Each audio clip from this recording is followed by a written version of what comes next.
Hello everyone and welcome to my balcony garden. In today's video I'd like to show you how you can divide your potted primroses and essentially get plants for free. I'm dividing this stunning drumstick primrose plant that I bought from a nearby garden centre, and I chose this pot specifically because I could see that there were several plants in this one pot. Primroses, when grown in the wild, spread very easily from the original clump, which makes them perfect candidates for propagation through division. You can divide your primrose clumps whether they're grown in the open soil or in pots. Every few years, this keeps the plants fresh. The best time to do this is from June to November. Try to do it on a cooler, overcast day so it's not going to stress the plants too much. I'll link any primrose related video I've made on the channel down in the description. You can check it out if you're interested. Let's get started. So the first thing to do is to take the clump out of its pot, and you can see how horribly pot bound this poor plant is.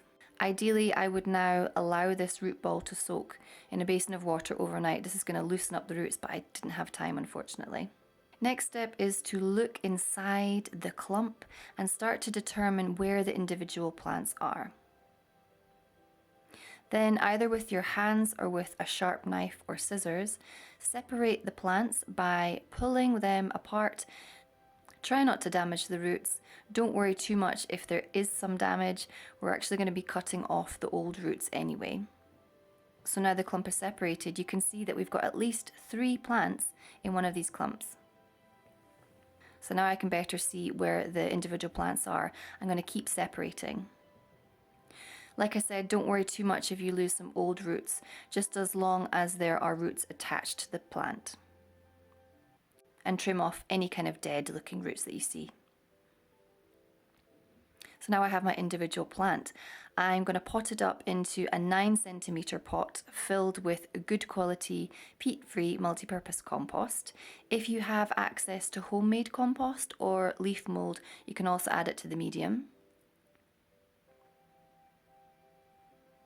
Make sure the plant is sitting just on the surface of the soil. And that's it. So I have my first individual new plant from this primrose clump. I'm going to get on and do the rest now. And here we have the primroses. So I've ended up with 5. To be honest, that's a perfect number for me. I don't have that much space to play with on the balcony. There were some casualties in the process. That was only to be expected. Next thing is to water the pots in fully, give them a very big drink, and place them in a cool, partially shady part of your growing space. Remember, primroses are cool season plants, so the ideal temperatures for them over summer is something between 18 to 22 degrees Celsius. So now we have our plants potted up beautifully. What's the next step? So over summer, make sure that the soil remains moist but never saturated. And as we move into autumn and winter, it's possible that the leaves are going to die back. Don't worry, this is completely normal. It's what happens in nature. And as long as the plants have a firm crown, the plant is still healthy. Minimum temperatures for primroses grown in pots, I would say, is around 0 degrees Celsius, give or take. So if the temperatures get lower than that, you might need to move your pots either into a non-heated shed or a greenhouse or a cellar, or if you also have cold frames, that will work too. Anything to protect them from the really, really cold temperatures.